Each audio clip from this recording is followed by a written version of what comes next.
Hello everybody and welcome back to my channel. I'm FlyLore737 and I hope you are enjoying this evening, night or day wherever you are in the world. Welcome back to my channel. Today we are going to bring this beautiful A319, the A319 from Toliss from Orlando to New Orleans, where the weather is pretty bad right now.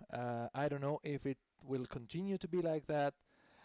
The forecast says it should be still bad weather for at least other 4 hours, but we'll see. At the moment, we have a northerly wind, low visibility due to rain, thunderstorms, and from time to time also hail in the area. So it's going to be quite an interesting approach.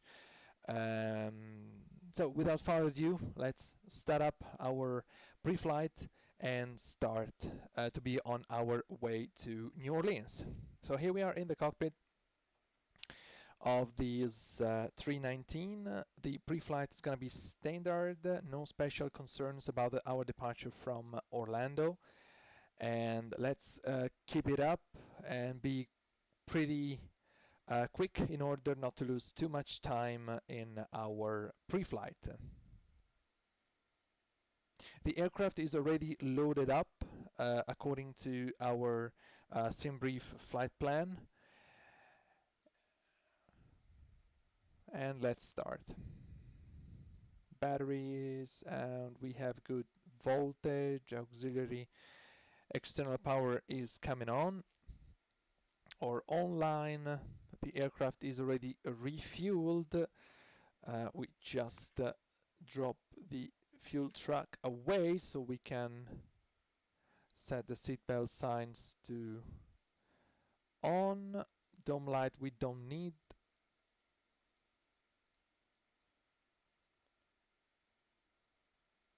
Adheres to nav. Fuel pumps. Fire tests. APU.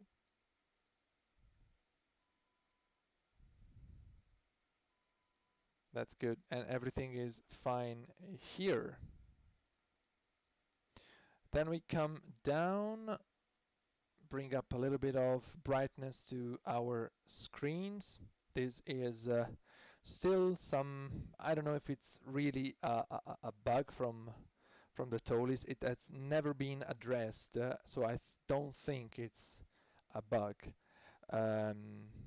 Every time you start up the aircraft in cold and dark situation, all the screens are with minimum brightness. I guess this is coming from an old use back in the days where the screens were not LCDs but were CRTs. And this is, of course, the fact of putting brightness to minimum was reducing the wear of the screens themselves, so they were lasting longer. But of course, this is not required anymore with modern LCDs, so I don't know exactly why Toliss decided to model this in this 319, which has, of course, the LCD screens. Okay, the pre-flight is almost complete.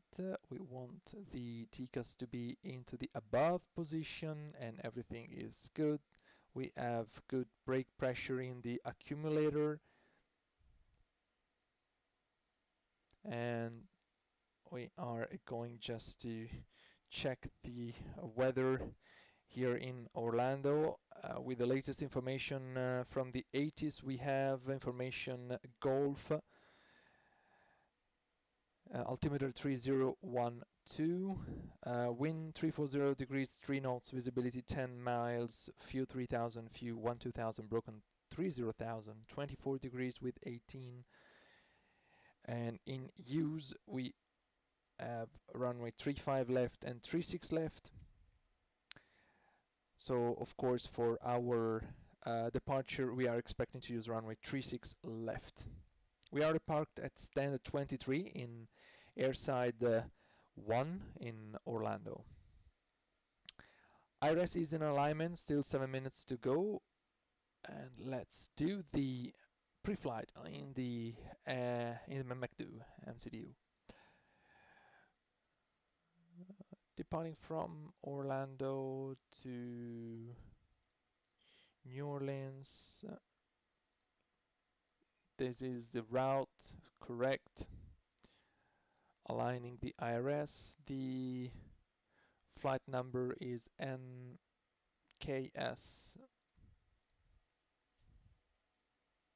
If I'm not wrong, is 621. We have a planned cost index of 18. Cruise altitude will be flight level 360. And the expected outside air temperature is going to be minus 52. Good. Average wind in cruise 274, 41 knots. A little bit of headwind, just a slight. Anyway, and that's it. The aircraft, as I told before, is already loaded up with these figures. We have 135 passengers with about 4,400 pounds of bags and cargo. Quite mid CG, which is good and balanced. And the flight plan was requiring a minimum fuel of 14,600 pounds.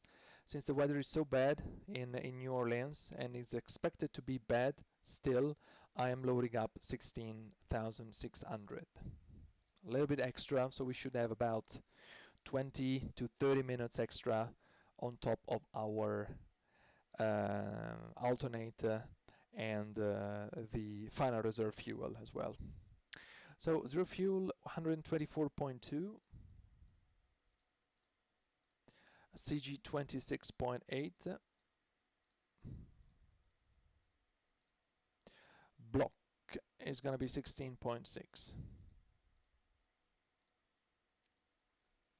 We are adjusting now the figures for the route reserve. We don't have any in this, so it's going to be 0. And the final reserve 45 minutes is going to be 3.5. And of course we have an alternator, which is KLFT Lafayette. Automatically chosen from the system. We trust them. And it's requiring 2.8 to go there. Good. So we have a little bit of extra, as you can see, 40 minutes. It's going to be 30 in the end, because when we add our departure, expecting 36 left with the Luar 2, with the transition remise. And as for the arrival, we just expect to use an ILS runway 02 with no star.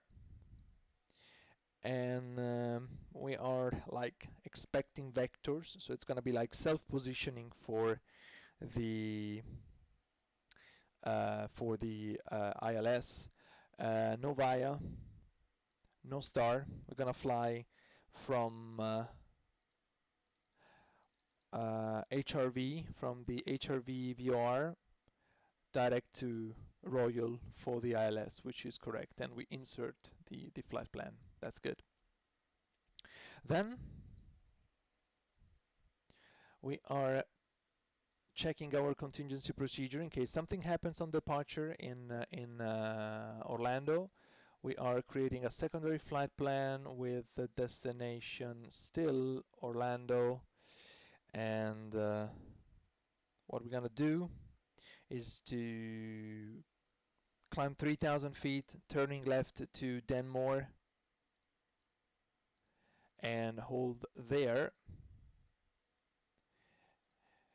The expected holding will be 070 degrees inbound course with a right turn, which is correct. 1 minute leg, correct. Back to the primary flight plan. And now it's time to talk about the performance. We're not that heavy, about 100 and how much is that? It's gonna be 100 and where is it? Here, 140.8, not that heavy. Let's have a look at our performance. If we depart with config 1 plus F, we have a flex of 73. These speeds. If we depart with config 2, we still have the same flex temperature but with lower speed. There is no consideration to use a special flap setting here. Of course, using flap 2, we are going to burn a little bit extra fuel, but it will be not that much. A319 is pretty short aircraft. It's not an A321. It's not a Boeing 737-800 or 900. So we don't have any problems in tail clearance during rotation. So we could take off also with a config 1 plus F. So it's an evaluation. Of course, in a real environment, an electronic flight bag would give us the best option ever, taking into consideration an optimum takeoff config, but in this case, just for sim purpose, we are gonna use config 2 since fuel is not costing anything in the simulator. So back into the performance, this is what we're gonna fly with a flap 2, trim up 0.6, flex at 73, speed 133, 133, 135. And of course, since V1 and VR are equal, our field is balanced. Of course, the runway length we have is more than enough for our departure. GPS primary, thank you. The adheres are aligned. Departure acceleration, thrust reduction 1580, that's correct. And then we're gonna depart over the land and populated area, so we're gonna have 3050 as acceleration. That's good. So now our pre-flight is completed all the way to this point. We can just say that the baggage are loaded. We can close down the cargo hold. The main door is already closed. I'm running late. So the loading of the aircraft, the boarding is already finished. May we start the APU? Yes, we can. Waiting for the APU door to be open. Here we go. Starting APU. Very nice. Our scheduled departure time should be, let me check it out, should be at 32. Should be right now. Okay, we can make it. We can make it. Maybe with just 5 minutes delay. Let's pretend that the ATC has cleared us to an initial altitude of 5,000 feet with a squawk of 0561. Good. APU is almost ready. In the meantime, we can call for the pushback.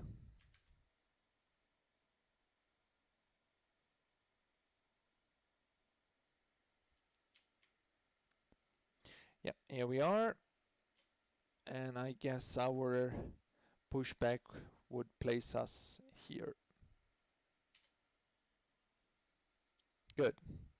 APU is available. APU bleed is on. External power is disconnected. I hope A320 rated pilots will not kill me for having switched the APU bleed on already now. I don't know how the APU is working on the Airbus, but on the 737 you have to allow minimum 1 minute without spilling any bleed from the APU to preserve APU life. We can remove the jet bridge.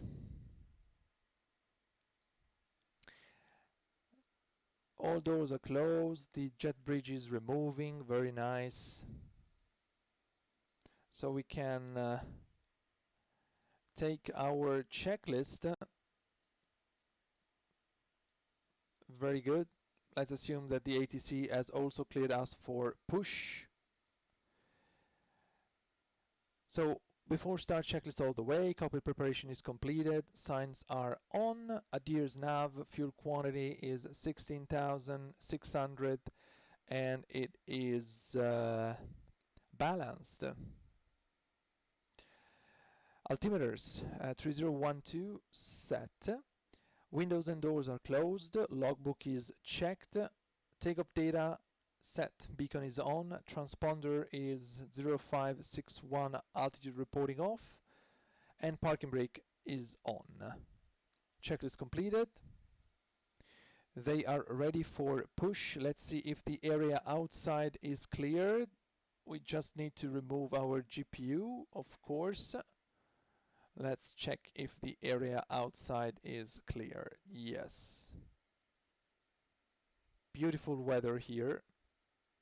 I don't know why the aircraft wants to load the winglets. This is pretty weird. Let me check here. Wingtip have sharklets. No, they don't. Okay, I don't know why in the auto position they wanted to mount the sharklets by themselves. Okay, anyway, no problems. This is solved. And area is cleared. We can push. Starting timer and parking brake is off.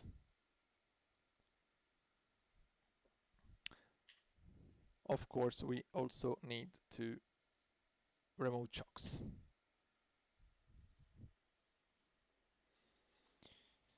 Okay, we will be starting engine 2 and 1 in sequence. Engine start selectors to ignition start. It looks good. Starting engine number 2.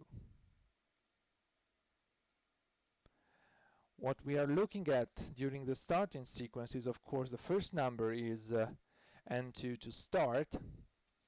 I can focus better on the differences between Airbus and Boeing 737 startup sequence. For example, here we have a fully automated startup sequence in normal conditions, focusing on N2. Then we don't have any reading in N1. In the Boeing 737, it's very important to have an N1 reading before applying fuel, but I think this is all computerized startup procedure. So it is self-checking if the N1 has got rotation or no. Meanwhile, in the 737 is manual. The pilot needs to do the check. Engine number 2 is available and stabilized at idle. We can continue with the start of engine number 1. Starting at number 1. Hydraulic PTU has come on. I don't know if you can hear the sound in the background. Nose wheel steering disconnect, of course, because the pin is inserted. Very good. And of course, the sun is going down, and I am expecting to have a pretty nice sunset during the cruise, or even our approach in New Orleans. But we have a little bit of headwind today, so we'll be arriving with a little bit of darkness there.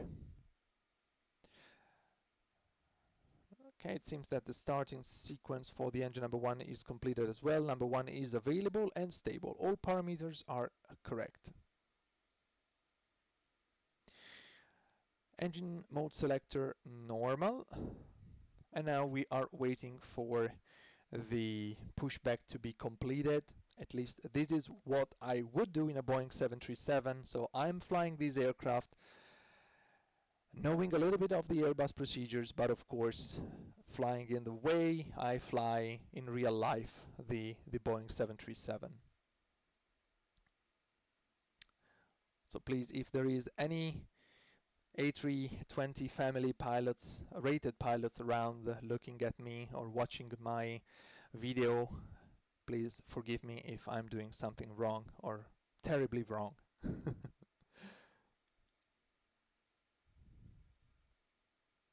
Perfect. Parking brake is set. Thank you. And we had 2 good engine starts. You may disconnect, show us the pin and in the left hand side, and have a very good evening. So they are about to disconnect from the nose gear. The command should come really quickly.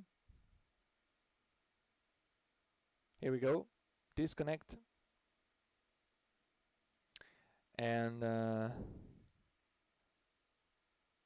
it's just a matter of a few seconds. Here we go. They removed the pin. So we can go ahead with our flow on the overhead, back to normal, APU off, APU bleed off, APU master switch off.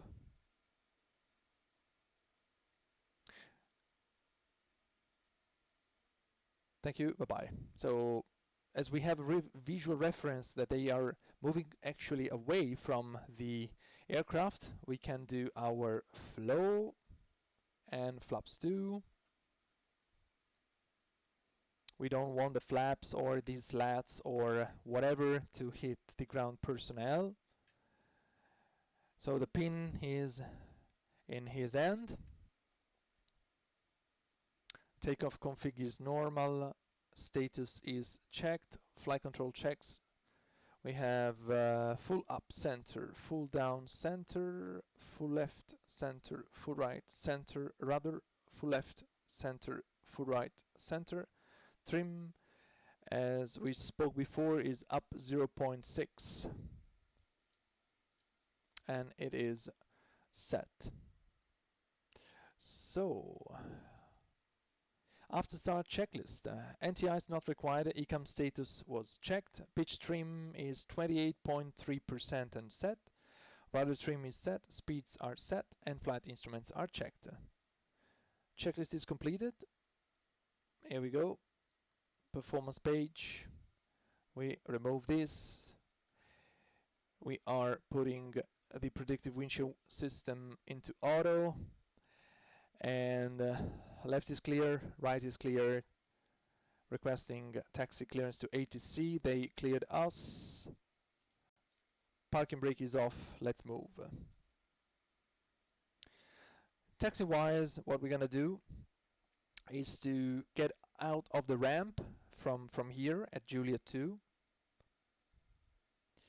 And then we're gonna join the Charlie taxiway, sorry, Charlie 1 taxiway.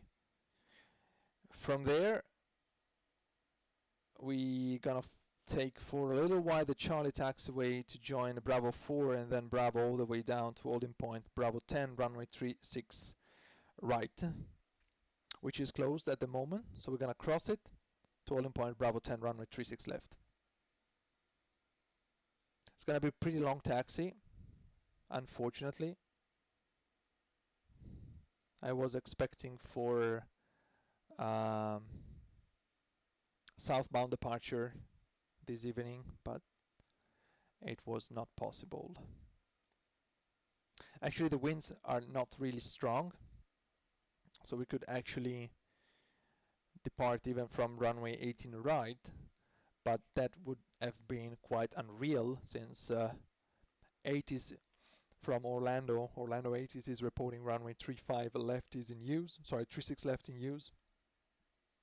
So the entire flow of aircraft is using this runway if they are leaving from the westerly gates. So why go against reality? I mean, I don't think there is reason. It's gonna be just maybe 2 or 3 minutes longer taxi. Okay, then now we are on Charlie. Next will be right and then left to join Bravo taxiway southbound. Down there you can see the buildings of the new South Terminal C, the South Terminal Charlie, which will be opened quite soon, I guess, and will be another great expansion for Orlando Airport.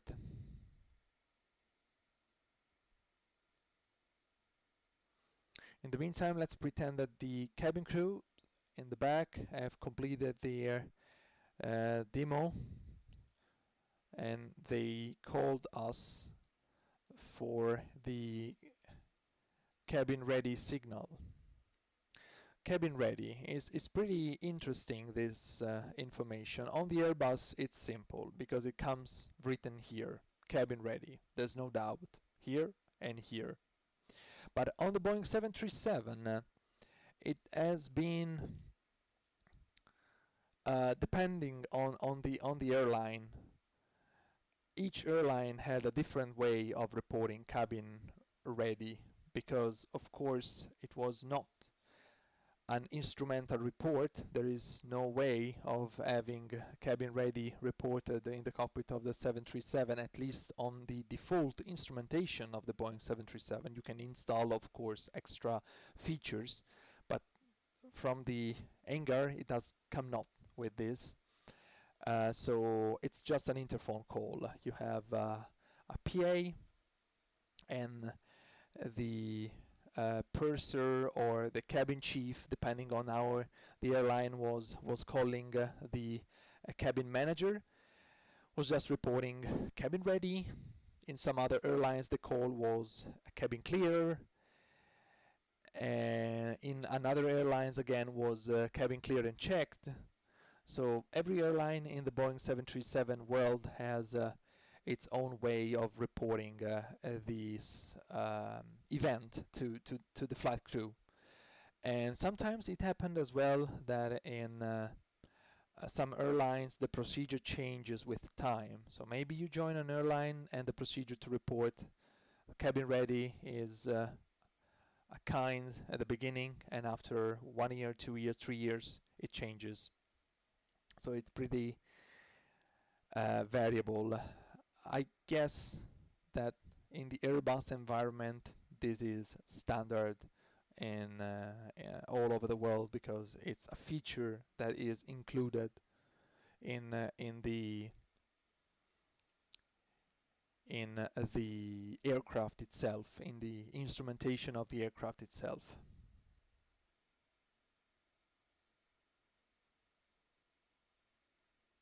Here we are approaching the Bravo 10 holding point runway 36 right that we're gonna cross. In the meantime, I'd like to check the weather in New Orleans. Now it has been better than it was before, but still not the best. At the moment we have wind 280 degrees 8 knots, 6 miles visibility right, joining the Bravo 10 taxiway for runway 36 left. Anyway, we are good to go. Our minimum takeoff fuel for this is 14.3. It's totally not a factor today because I decided to bring extra fuel. So we can continue with the before takeoff checklist to the line. Flight controls are checked. Briefing is confirmed. Flap setting, config 2. ECAM memo, takeoff, no blue. Cabin crew are secured. Before takeoff checklist completed to the line. And let's pretend that we have been cleared for takeoff. So final is clear, right side and runway side is clear. All lights are coming on. Transponder is coming on. And before takeoff checklist below the line. Engine mode selector is normal. TCAS, TA array. Minimum fuel is confirmed. Takeoff runway is confirmed, 36 left. PACs, we keep them on since it was calculated like that in the departure performance. So 36 left, here we are. Continue to turn. Yes, a decent lineup at least. Runway is long, so it doesn't play any role if I am using maybe 10 or 15 meters more to line up correctly. Good. Everybody's ready. Time is started. Forward pressure. Stabilize the engine at 1.05 of EPR. Setting thrust, manual flex 73, SRS, auto thrust is blue.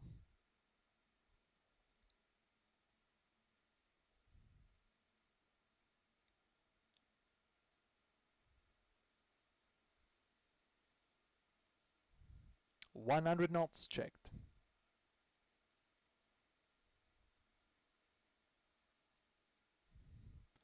V1 rotate, 3 degrees per second rotation,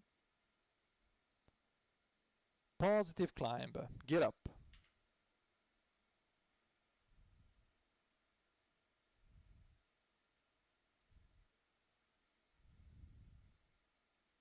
Here we go.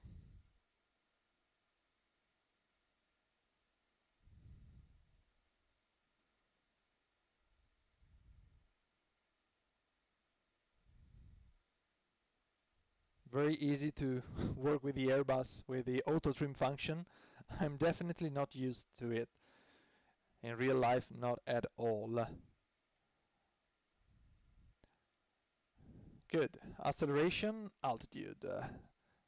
Lever climb, thrust climb. We don't expect the speed to increase, but we want to keep the speed because we are accelerating at a higher altitude due to noise reduction procedure. Autopilot 1 on. Outside flyby view.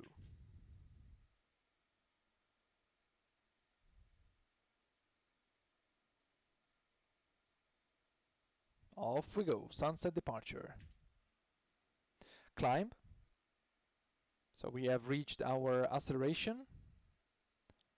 Passing the flap speed, flap 1.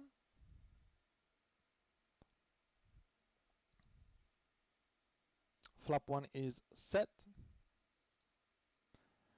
Let's pretend that the ATC cleared us to 7,000. Whoa, too much. 7,000.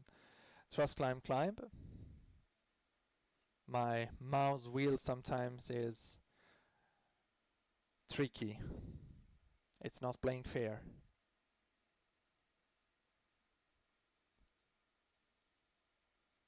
We can turn the runway turn off lights and the nose off.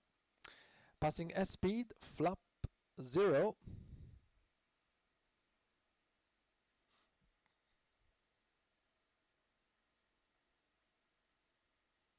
Bye bye Orlando. Flap 00. And after takeoff checklist.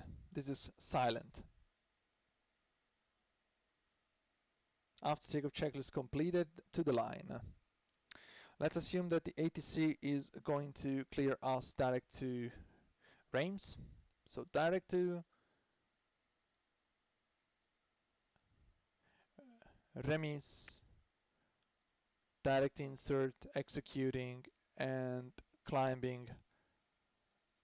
Let's pretend all the way up to our cruise altitude flight level 360, unrestricted.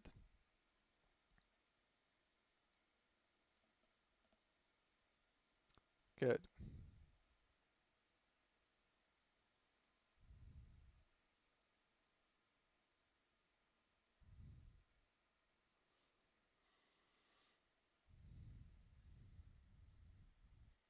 I just want a reference, so I am putting here New Orleans to check the distance, about 470 miles from now. Level 360 looks good as cruise level for today.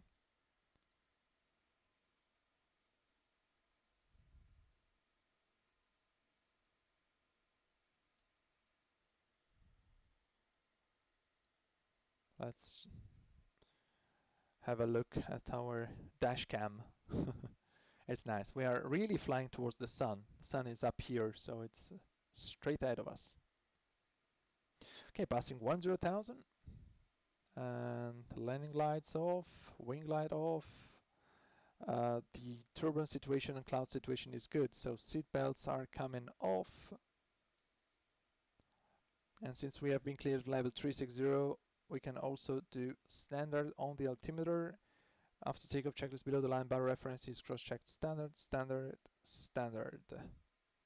And the after takeoff checklist is completed. Very nice.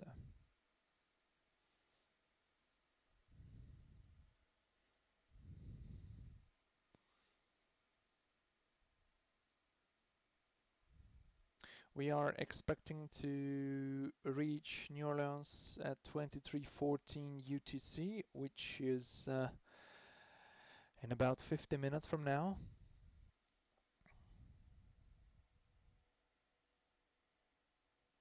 And our scheduled arrival time is at 31. So we are like 15 minutes ahead of schedule, but we're gonna need about 5-7 minutes maybe for taxiing to the gate.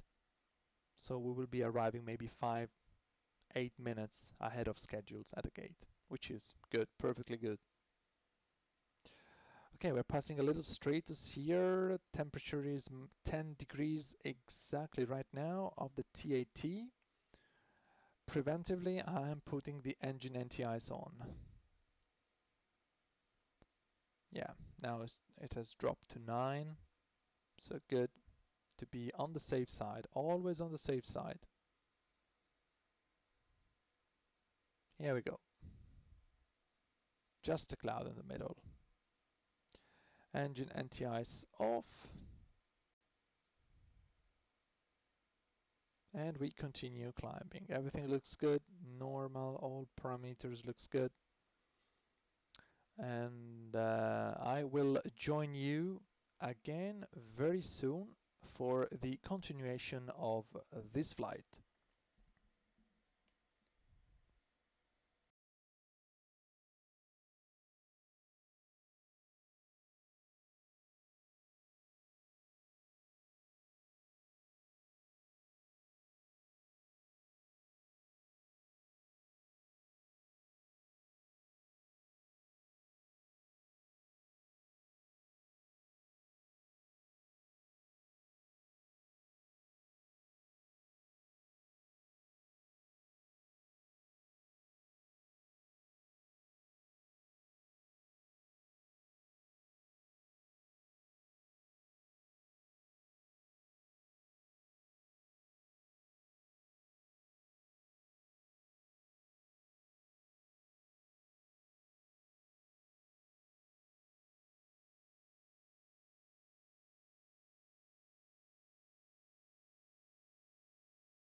volume of the aircraft itself. I guess they should be fair enough.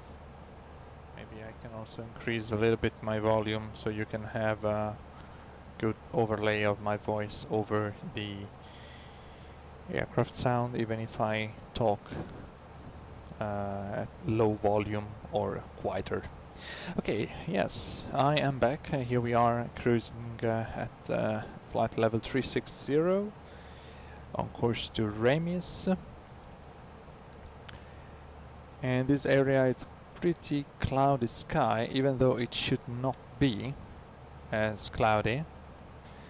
And I can try, yeah, clouds are not really matching the horizon. I can try high quality preset to have a little bit more clouds. I can use this preset in cruise. If I use it near the ground, then my frames are dropping quite dramatically. So I'm tending to use high performance setting or high performance preset when like below level 200, and a high quality preset when I am above level 200 as a rule of thumb. Then there are some situations, for example during the night. At night the lights in X-plane are requiring a lot of GPU power. So sometimes at night I am always using the high performance preset. But I think this is an amazing view and an amazing cloud representation with volumetric clouds in X-plane 11. It's just amazing.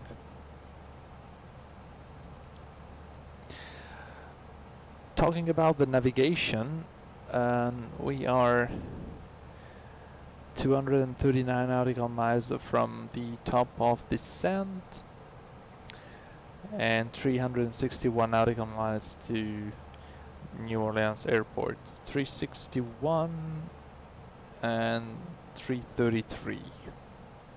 So this is the difference between a straight line from present position to the airport, this 332 or 331.7, and this is the distance taking into consideration the full route that we are flying.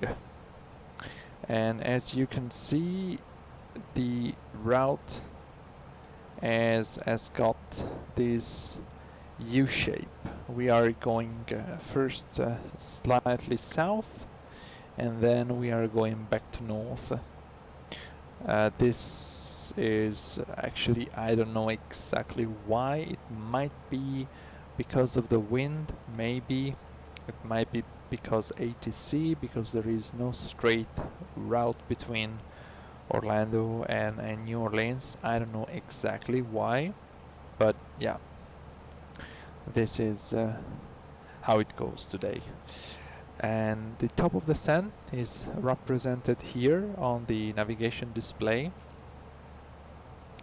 and I can take this time to show you the arrival route graphically using the plan view, lowering the scale, and using the flight plan page into the MacDo.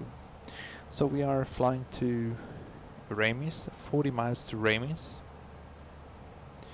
After Remis we are going to Roissy. Remis, Roissy, night, and from night to Redfern. Redfern is almost collimated with our top of descent. It appears also here on the MacDo flight plan page. And then we have Fatso here. Of course, now it's centered on top of descent, or Redfern now. It was now centered in the top of descent, now Redfern. Then we have the speed limitation. Then we have Fatso here. I just scale down a little bit. Here we go. And then Hotel Romeo Victor.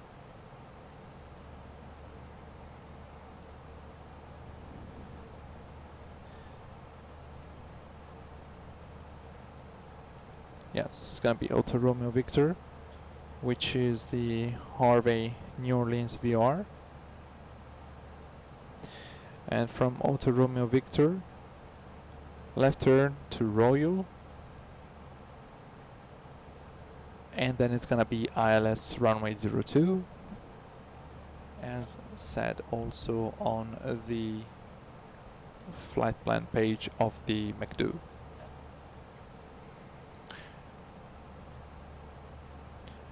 Then we have the ILS itself with a 3 degrees glide. Then it comes the missed approach in Cyan with a holding at Snacky. This is what we are supposed to fly, and of course, since we are not online, no ATC is performing a control on our flight. This is what we are going to do in our arrival route. Sometimes we have a pretty straight in flights, some other times we have just a lot of vectors and headings to be taken. It's depending also on the time and of course on the airport you are flying into. Sometimes you can have a big international airport at peak time. At peak time it's busy, over congested, overcrowded. The frequencies becomes difficult to hear and to distinguish one communication from the other. And sometimes you have the same airport but in a relaxed time, and it's completely another world.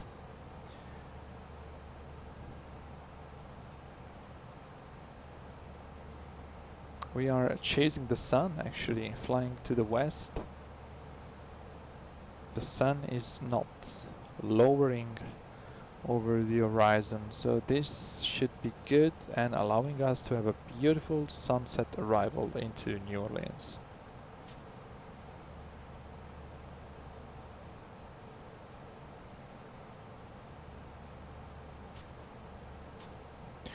What the aircraft is gonna do next is to remind us at 80 miles from the top of the sun.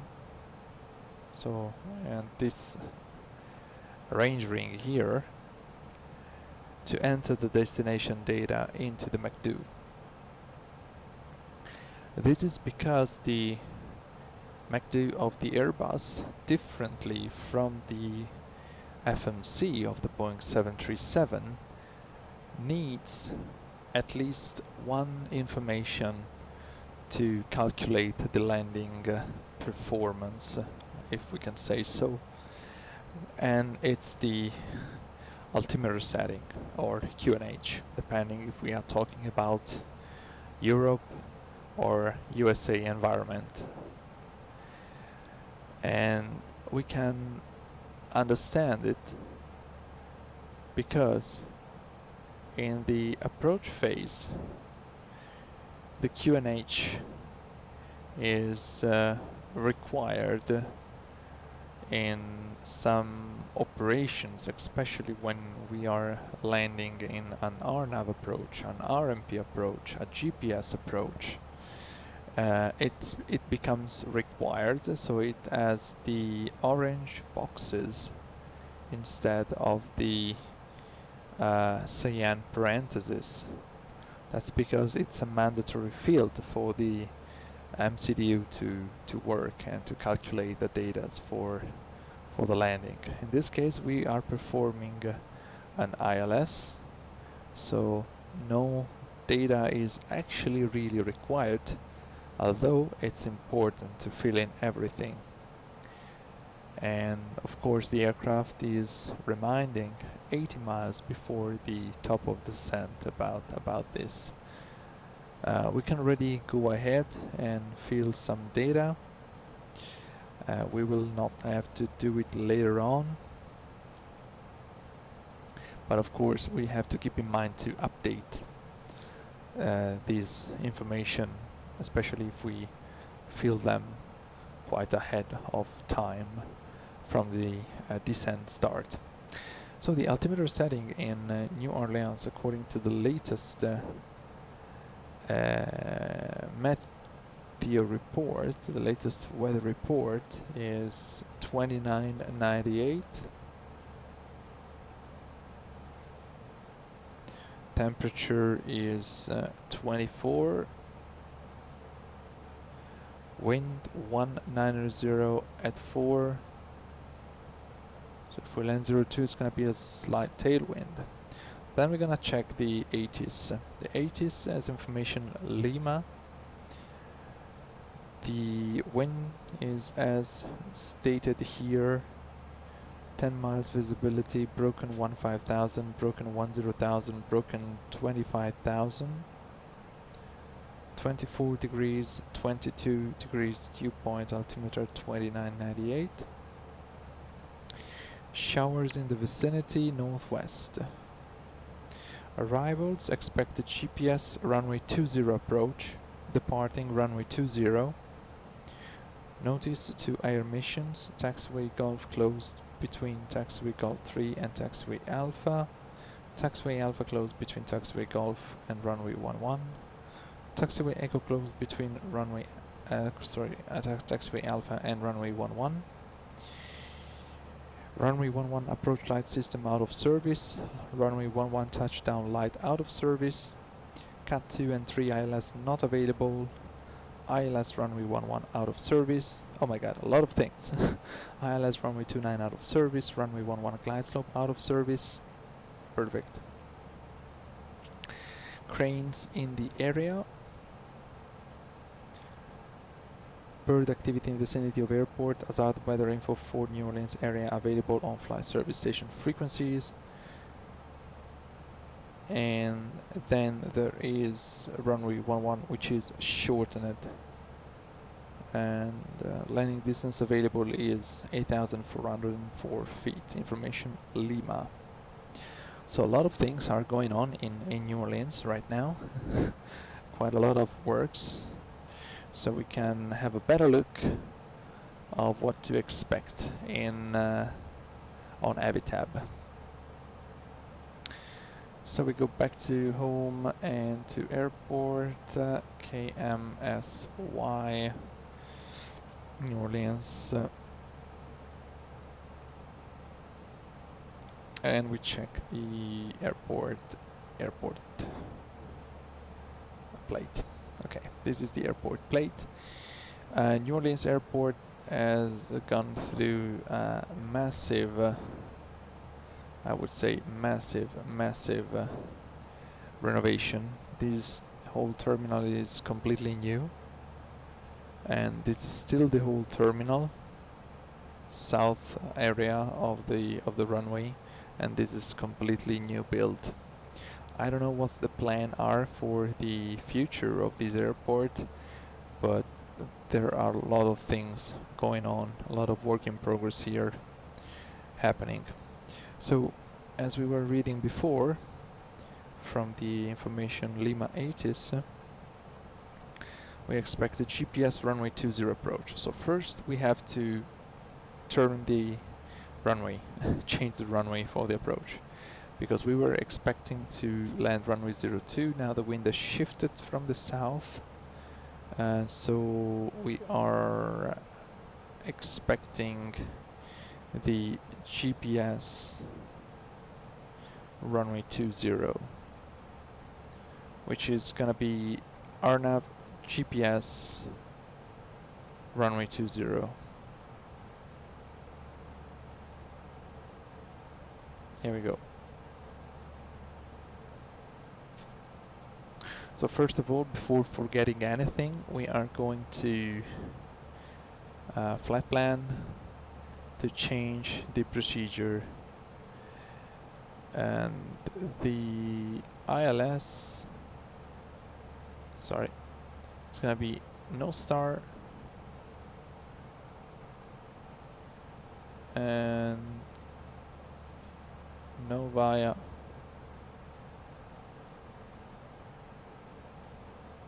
and the no transition. So this is where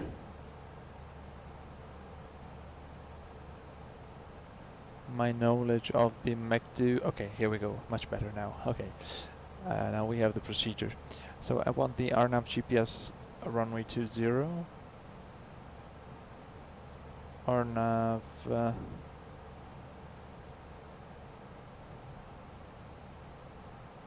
RNAV 20 Zulu, RNAV 20 Yankee. It's this one, RNAV GPS Yankee runway 20. No star. We're gonna fly via Snacky and no transition. Insert. So to have a better overview, we are going to fly to Hotel Romeo Victor, New Orleans VR, and then to Snacky, clearing the discontinuity. Insert. And then from Snacky to Rayup, final approach runway 20.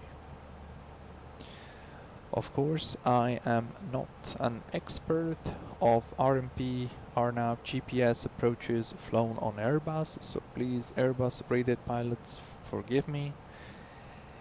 I will fly them as I know, maybe a little bit Boeing-ish style, but still I will try to apply my best knowledge of the Airbus. And I don't even know if this airline I am using, the colors I'm using in this library, are authorized to perform an LPV approach or an LNAV VNAV minima approach, or sorry, only an LNAV minima approach. I don't really know. I will use the lowest minima available, which is the LPV, pretending that the aircraft is equipped with a wide area augmentation system able to increase the signal of the GPS. Good. So this is what we're gonna fly, and we will be back to this briefing in a while, just a short while. At the airport, we were reading the ATIS, and we were saying that the taxiway Golf is closed. Let's have a look. Golf is there. Yes, Golf is definitely closed. Okay, sorry, no, this is Golf. This is Foxtrot. This is I don't know what, but Golf is closed. Between Golf 3 and Alpha. Golf 3 and Alpha. So this is closed, sorry. Good. Taxiway Alpha between Golf and 11 is closed. This is closed. Yes, runway 11 approach light system out of service. Boom. Touchdown zone light out of service. Cat 2 and 3 not available. ILS 11 out of service. ILS 29 out of service. So there is this taxiway closed, this is closed, these are not working, both ILSs here are not working. So we have only 2,134 meters available, or 7,001 feet for landing. Not displays a threshold up there or down here, so it's gonna be okay.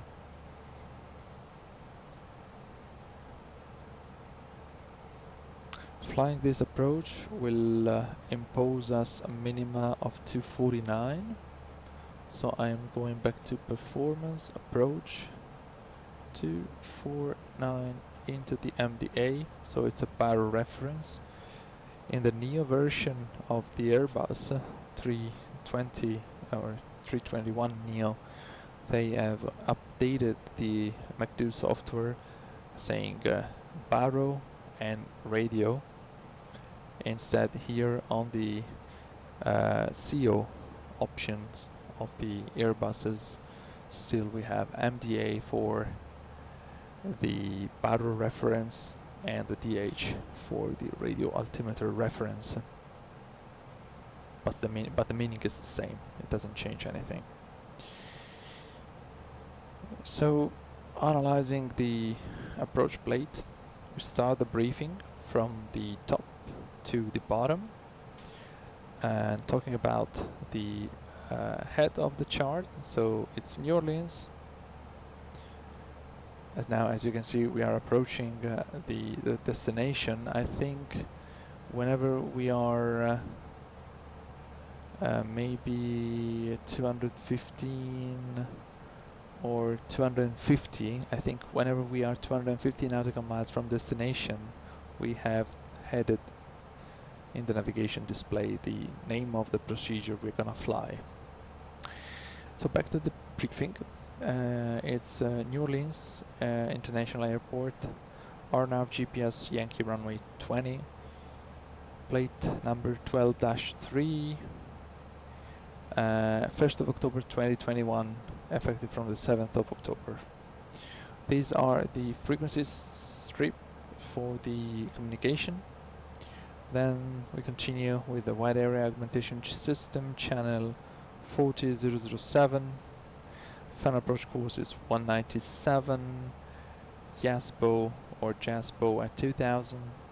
LPV minima 249. That's what we have inserted here, 249. And airdrome elevation is just 4 feet. MSA based on runway 20 is 3100. And then few notes: for uncompensated baro VNAV system, LNAV VNAV not authorized below -1 or above 54, not the case. Runway 20 helicopter visibility, not the case. Good. Plan view, we talked about it. Snacky 4000, we are going to be at Snacky, it's gonna be 4000 minimum, okay. So, and 7290, 4000 or above, that's correct.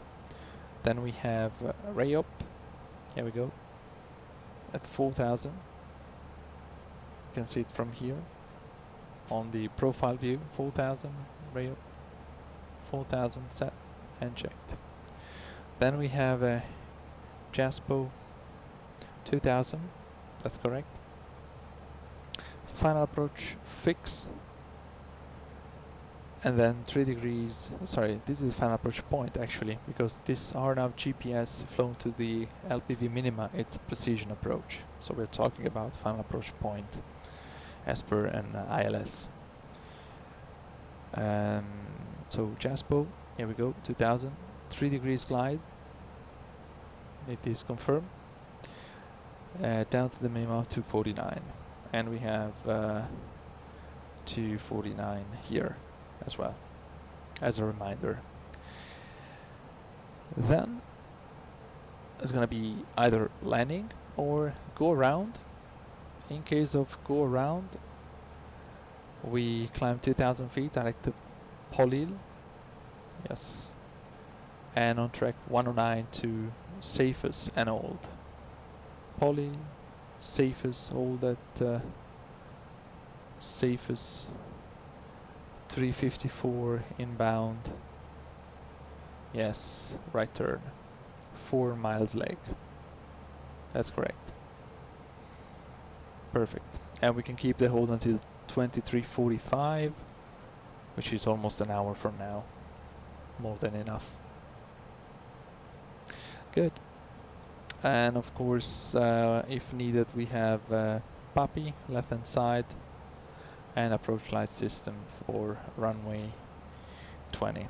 It's going to be, of course, manual landing. We can descend down to the minimum with the autopilot, and then we need, of course, to revert to manual landing. And known times we have seen a lot of closures on the ground in New Orleans. We discussed about them, and that can be also a threat actually. So it is part of our threat and error management. And weather is pretty decent at the moment. Cloudy, showers in the vicinity, but it should not be rainy over the field when we will be coming down. Fuel consideration, we expect to land with 8,000 pounds. And we have, sorry, I can actually delete the secondary flight plan. It's not needed anymore. Actually, we are planning to land with 8,000 pounds, and we have 24 minutes extra.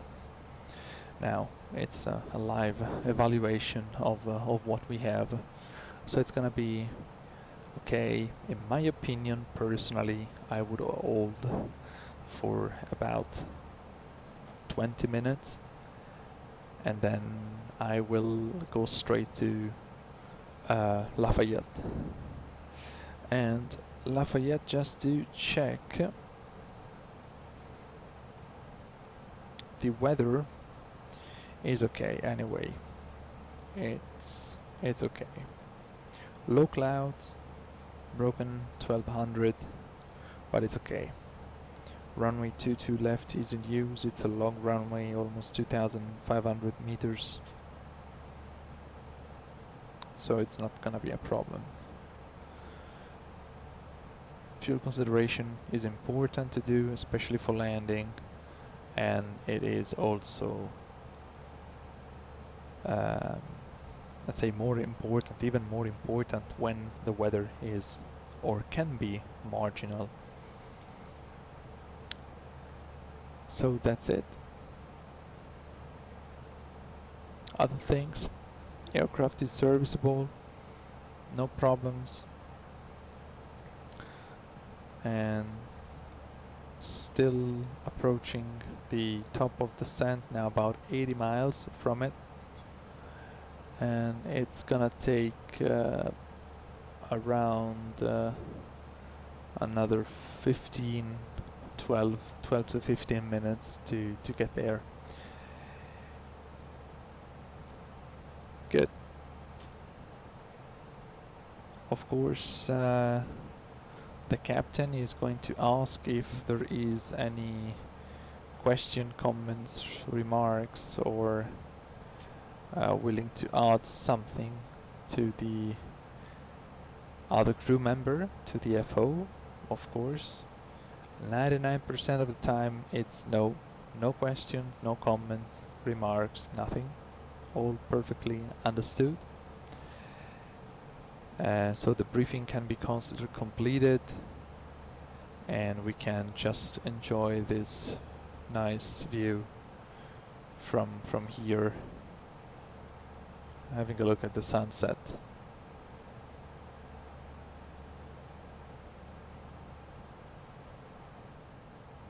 It's definitely beautiful. In the meantime, I try to set up a little bit of lights for later.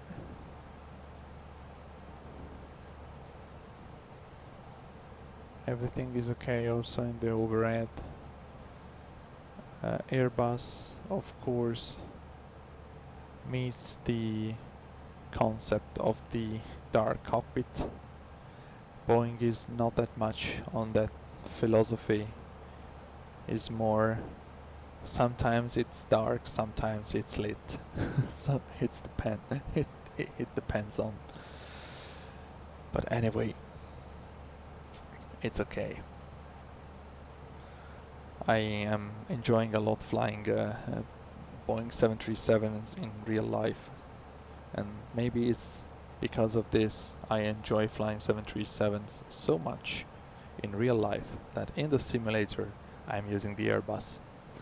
But I am really curious and I'm willing to try to fly Airbus also in real life. I would be more than happy to fly A320 family Airbuses in real life. Absolutely. And yeah, I'm going for a while in the outside view, so please watch your ears.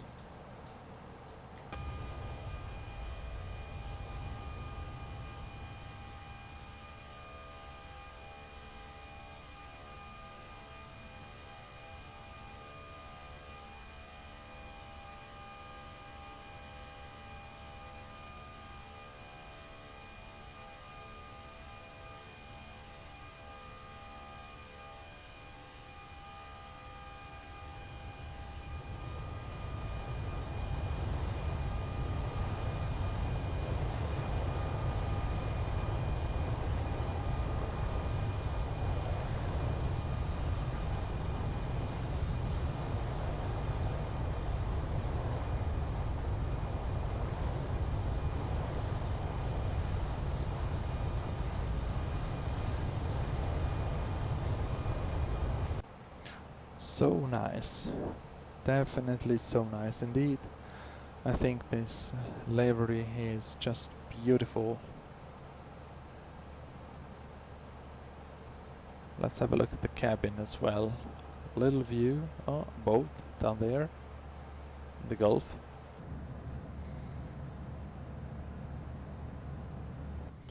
Left wing from behind, even this is a very nice view. Right engine, right wing from behind.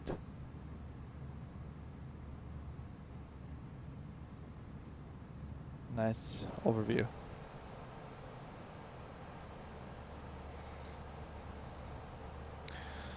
What I missed during the briefing is actually the auto brake and the reverse setting. In looking at the charts, I am pretty confident that we will be vacating either via the runway 29 or the eco taxiway. If I'm gonna land really bad, we're gonna continue maybe to the runway hand, vacating via Whiskey or Sierra, even though I don't think so. Never say never. So we'll see. And I'm not even sure that we can vacate on runway 29. So it's a not spot here, number 2. Let's have a look at what it says.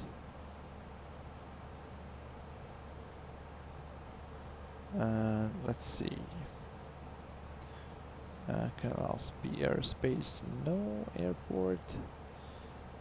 And parking brake, parking and coordinates. No.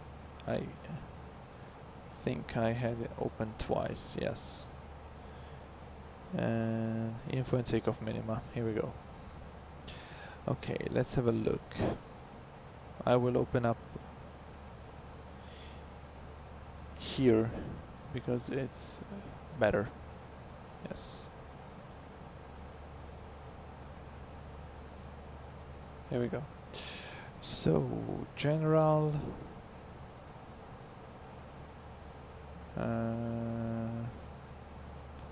No. So are the odd spots still reported here?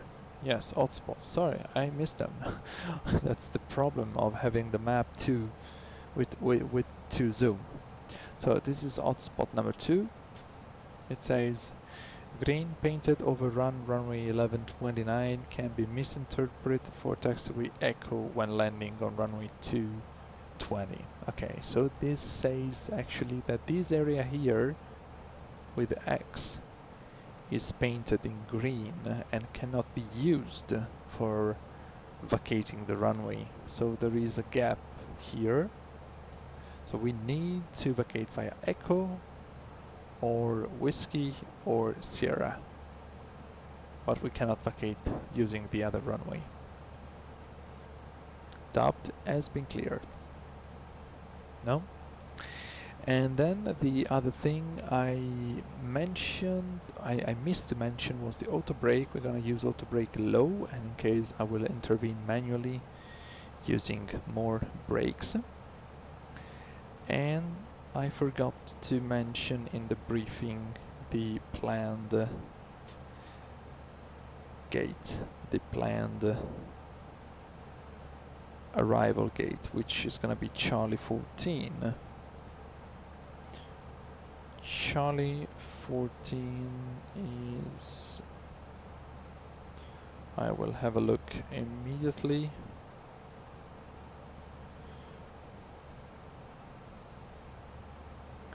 Okie dokie, so it's here, as you can see.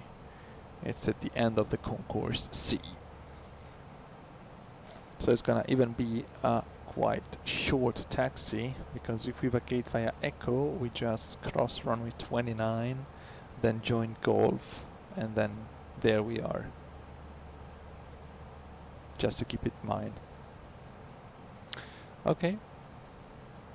That's good. Now the briefing is really completed.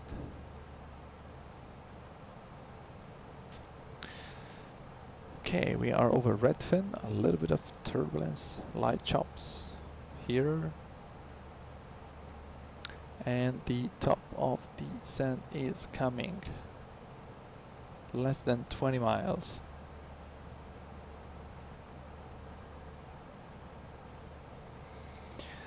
There are no obstacles since we are over the water, so there is no need to use the terrain on the navigation display. There is also no need to use the weather radar. It seems pretty clear. There are some lightning only in the area of Biloxi or Mobile, so they are in the eastern part. So I guess that was the storm that used to be over New Orleans when we departed from Orlando.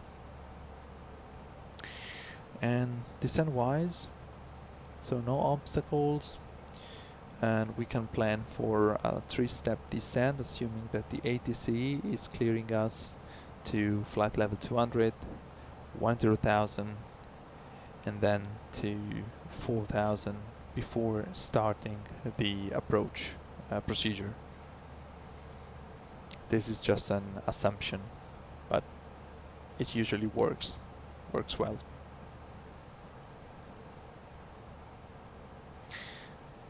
Nice. So now we stopped flying westbound, and we go a little bit to the north. Okay, we can reset the FCU altitude, level 200, and we can start descent whenever we want. Press it, descend. It will catch 1000 feet per minute until we reach the path and then follow it.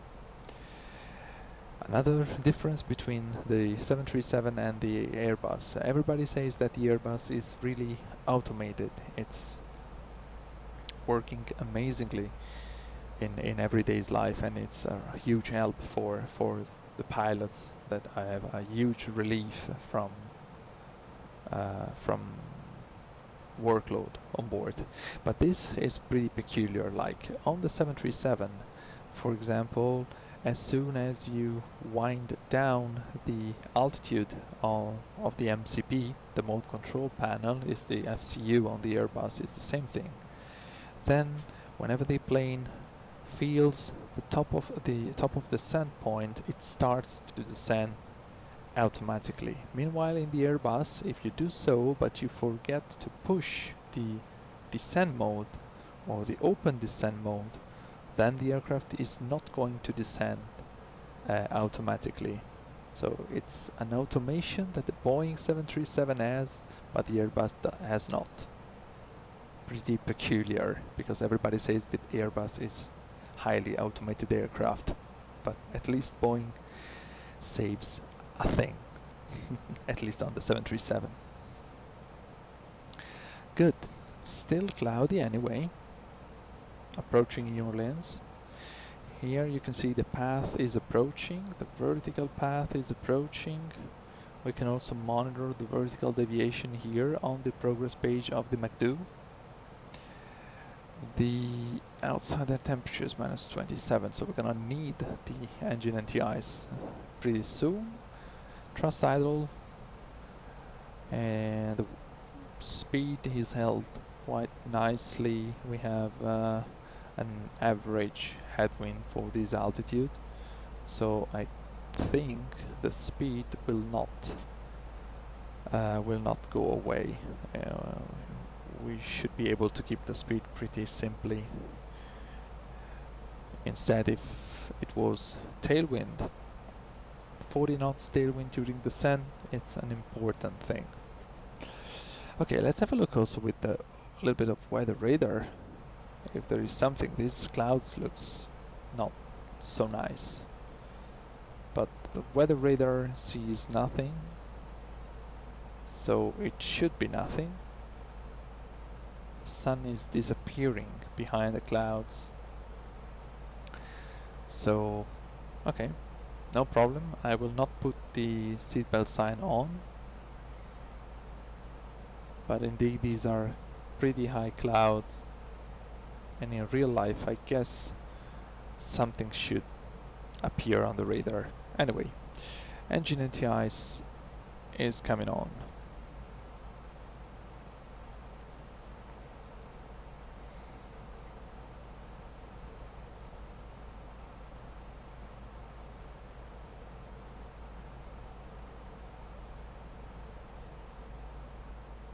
Very nice. Beautiful sight. Beautiful sight.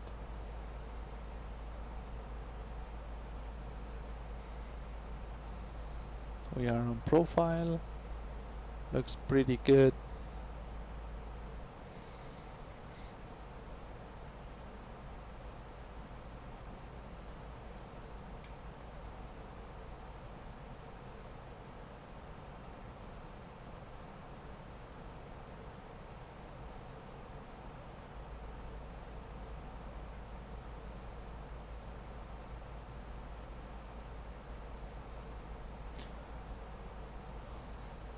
Good.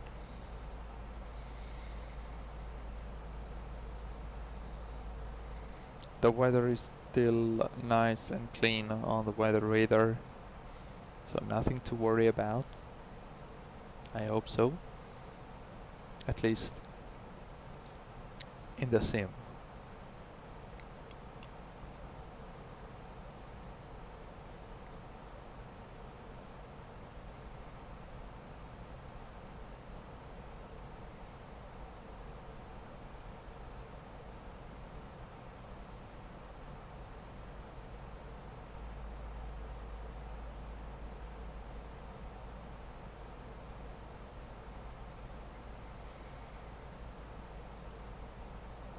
-7 is the TAT.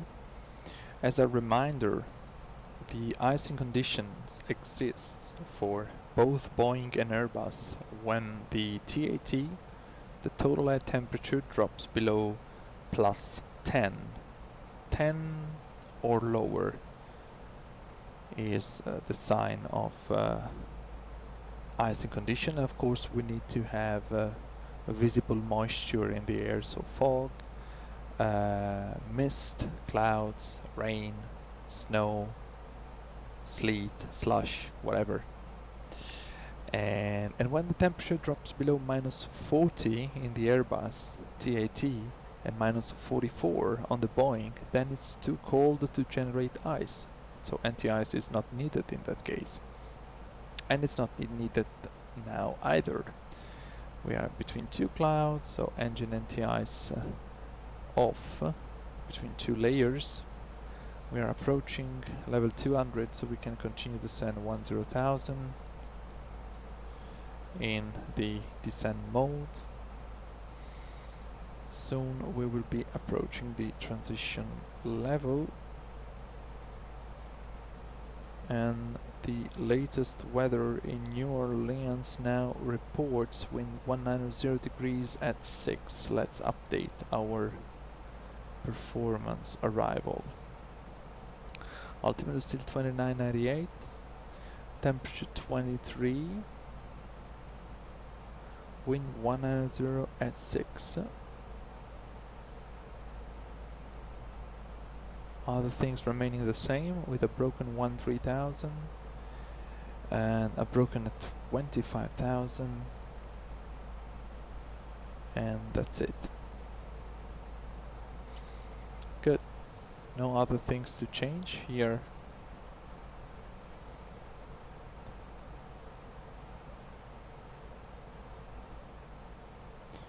And now we are dropping below 20,000, so I'm changing my preset to the one of the eye performance. I can actually use this one.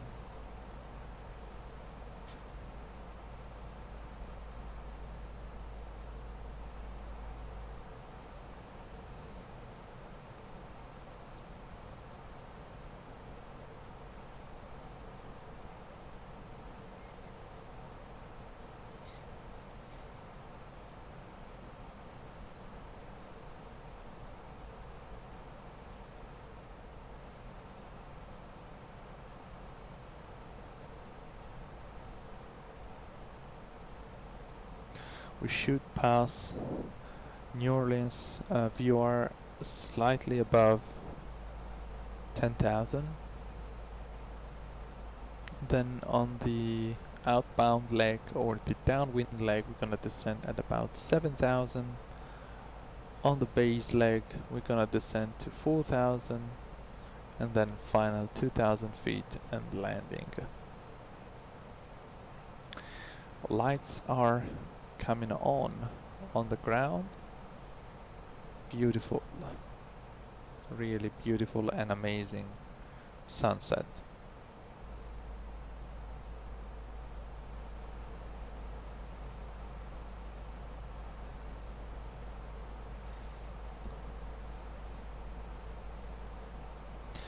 Yes, we have passed the transition altitude, so we go seatbelts on, altimeter 2998, and approach checklist. Barrel reference is set 2998, briefing is confirmed, seatbelts are on, minima set 249, terrain and weather radar not required, cabin crew secured, approach checklist completed.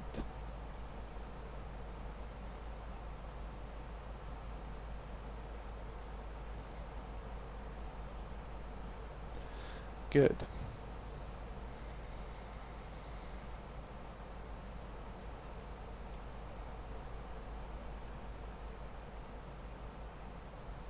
I can't get enough of this view.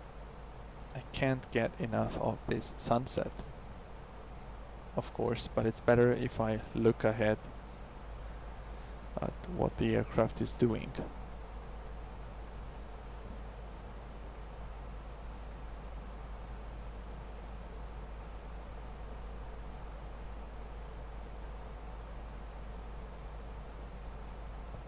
Sorry if you heard me drinking.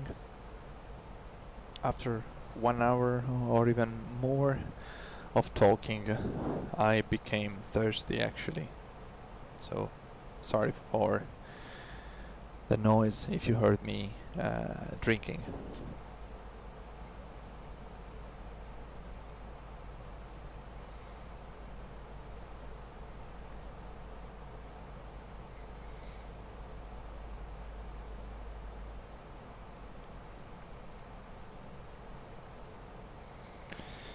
Yeah, we are approaching New Orleans VR. Then would be a right turn, almost a 90-degree turn to the right.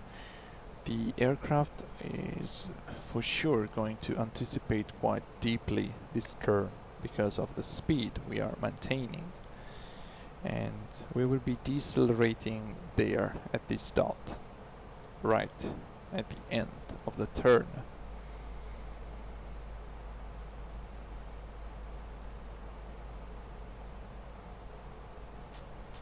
Downtown New Orleans. A lot of cars, a lot of traffic. Wow. Evening peak time.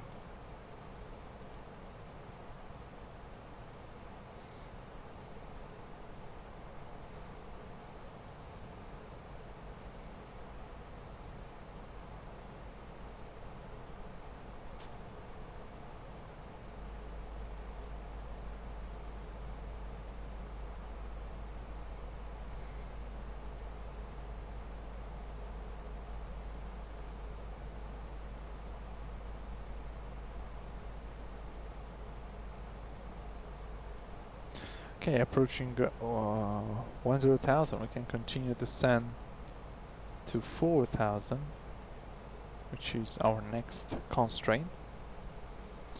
And we're gonna slow down in 3, 2, 1. Here we go, 250. The profile is coming up. The vertical speed is reducing and the aircraft slows down. Now we have a little bit of tailwind. It might be that we need to use a little bit of speed brake to help him to decelerate and descend at the same time.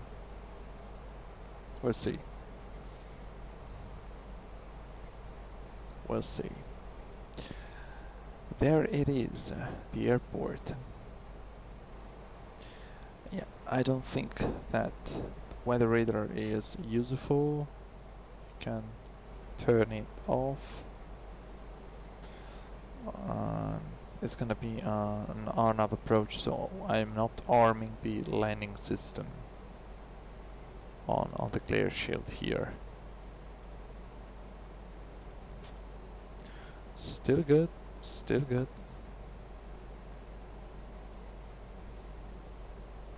Here we go, profile goes down, vertical speed is becoming deeper and the speed is good at 250. So there was no need to help the aircraft. I don't know exactly how the energy management is on the Airbus. I heard that on the 321 it's pretty difficult, on the 319 it's much easier, and it's just the same on the Boeing. On the 737 Classic, or if you fly a 700 or a 800 without winglets, it's much easier to manage the energy and the speed in the descent than if you fly an 800 or even a 900 with the winglets or with the splitted winglet. The Max is something a little bit different because the winglet shape of the Max is unique, and so it's not that bad. I actually think that the Max has a fantastic stability in flight when it comes to manual flight, despite what happened, sadly. Okay, let's back to the flight.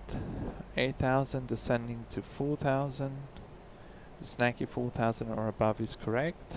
Now we are turning left. Our next deceleration point will be this one, where the plane will activate the approach phase automatically. So the aircraft will be switching to the approach philosophy, slowing down the speed to the approach speed, to the VREF, which is going to be 136 for this approach.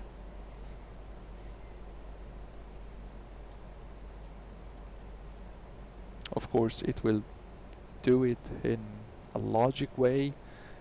Of course, many of you, or almost everybody, knows what the logic is, but we're gonna review it in a while.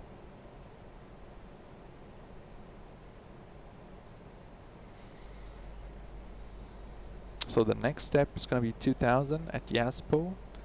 If I put 2000 there, of course now it says Alt Magenta with 4000 because there is this constraint at RIOP. So in descent mode, unless I go in open descent, the plane is not allowing me to go below 4000 at RIOP.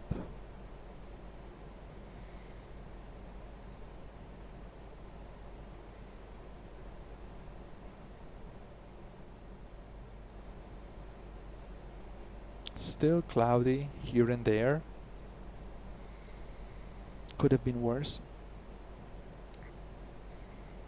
The weather was really bad when we departed from Fort Lauderdale, so definitely could have been worse.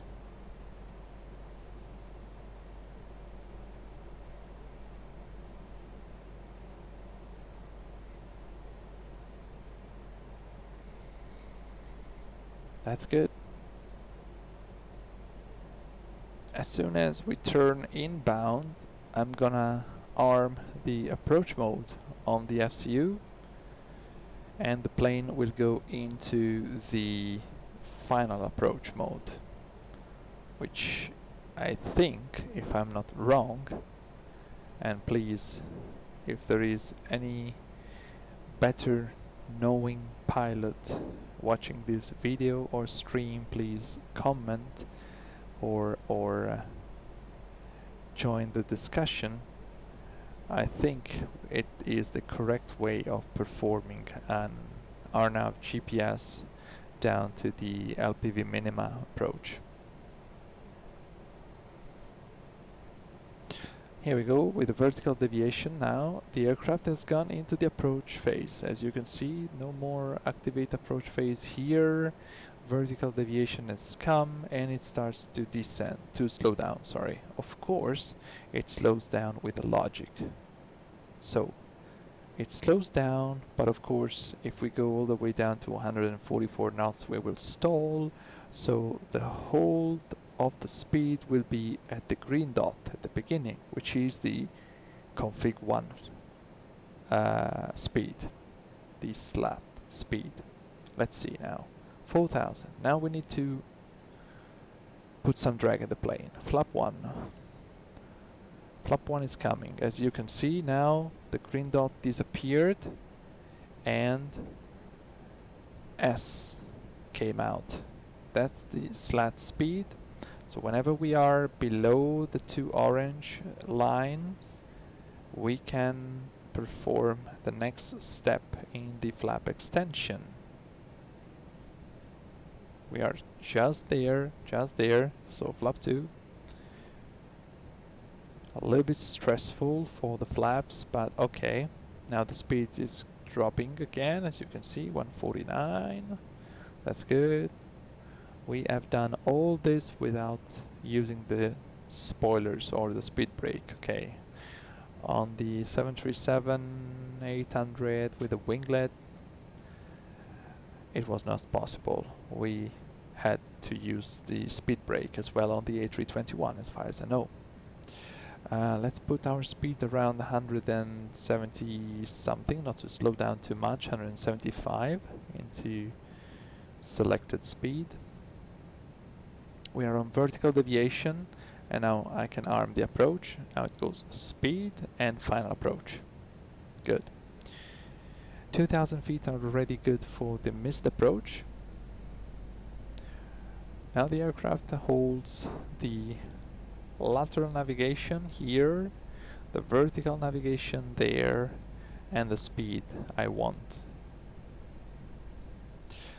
We can go ahead, arm the speed brake, call the cabin to report ready, the auto brake already selected to low.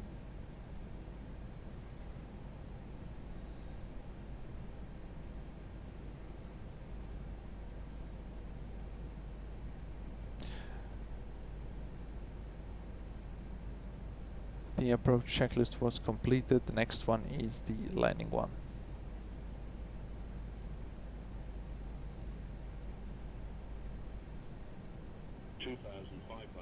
Yes, here we are. Gear down. Slowing even more. Flaps 3. Now what I like to do is to go to manage speed. There it goes. And then call for flaps full. 2000. Checked. And then landing checklist. Auto thrust, speed. Go around altitude set 2000. ECAM memo, landing no blue. Landing checklist completed. It's amazing how short the checklists are on the Airbus. Just amazing. On the Boeing they are much longer. Here we are.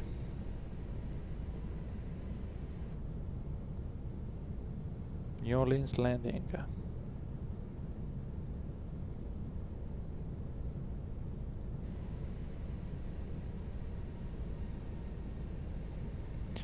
Wind is good. Quite nice headwind, not too much, not too little.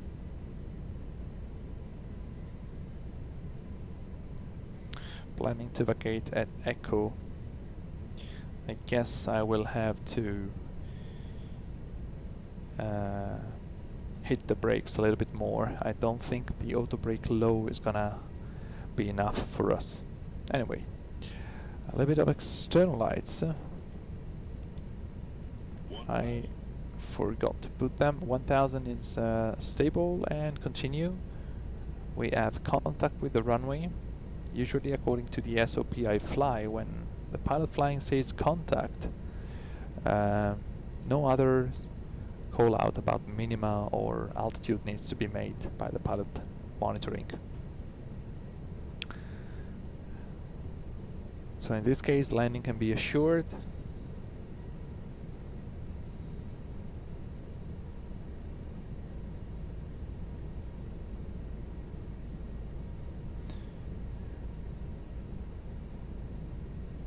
What I like to do also is check to disengage the autopilot and have the bird.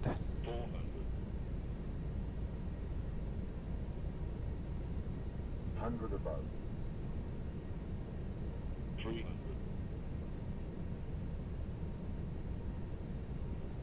Minimum. No other calls. 200. Runway is already in sight.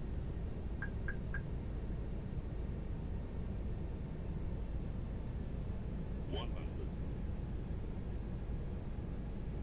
50. 40. 30. 20. Retard. 10. 5. A little bit long, a little bit long.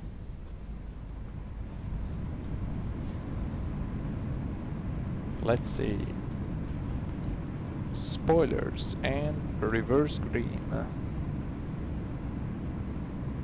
Yeah, it's gonna be good, it's gonna be good.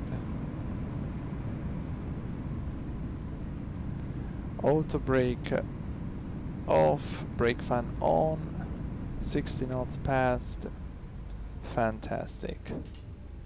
And here we are. Vacating at taxiway Echo as planned. Welcome to New Orleans.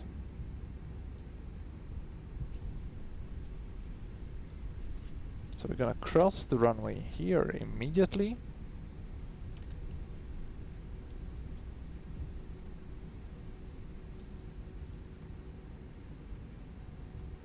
Back here. This is the portion we could not use to vacate, as you can see here.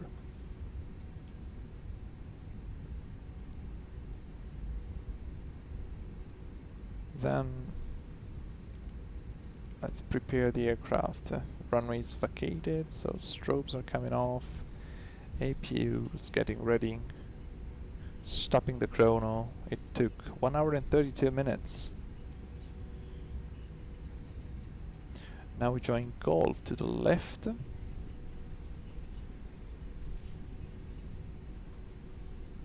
And starting APU. Of course, we can put the TCAS on altitude reporting off and stop the predictive wind shear system. Okay. Now we are waiting for the follow me. We said that no, sorry, we want the arrival follow me to lead us to gate Charlie 32, if I'm not wrong. No, sorry, Charlie 14, we said. Charlie 14, start.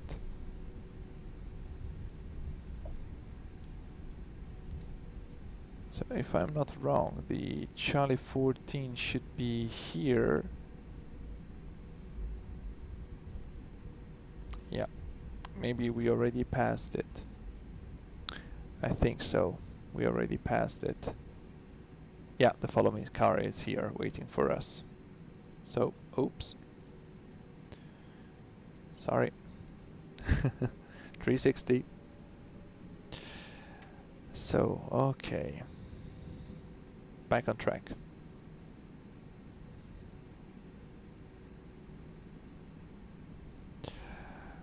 So, APU bleed on. After landing is silent as well and completed.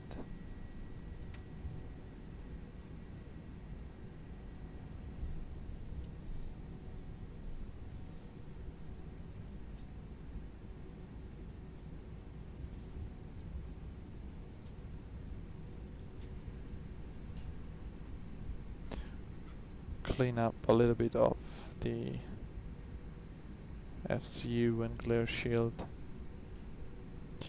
Okay, let's go outside for our self-maneuvering parking. Watch out for your ears.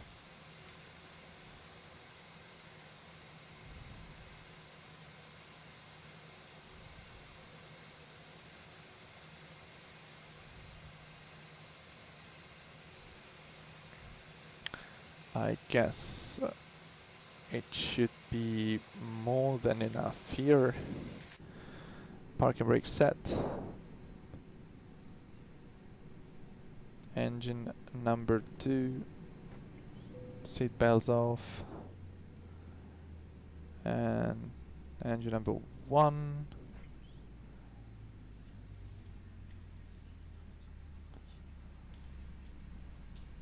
Chrono is stopping. Engines are spooling down, so beacon off. Wing light off. Yeah, I can put also some dome light to better see the switch position. That's good. Perfect. We can now attach the jet bridge. I hope this is the correct one. No, maybe not. For what is the correct one? Yes. This is the correct one. Still difficult sometimes. Good. And then connect the external power, put the chocks in place, open some doors, call some GPU, fuel truck, loaders, and the external power is available, so that's good. We can definitely take it. Yes. Shut down the APU and perform the parking checklist. APU bleed is off now. It was on. Now it's off. Yellow electric pump is off, engines are off, seatbelts off, external lights off, parking brake are set and chocks are in. Parking checklist completed. Now the aircraft is ready for disembarking. Okay, ladies and gentlemen, friends, followers, thank you so much for being with me in one of my very first streams in my entire life. We flew from Orlando to New Orleans. It took 1 hour and 31 minutes from takeoff to landing. Stick time 1 hour and 48 minutes from off block to on block time. We burned almost 8,900 pounds of fuel, but it was really worthy. Thank you so much once more for being part of this stream. I hope you enjoyed it. Thank you so much. Have a very great day, evening, morning, wherever you are. Stay safe, stay healthy. See you soon.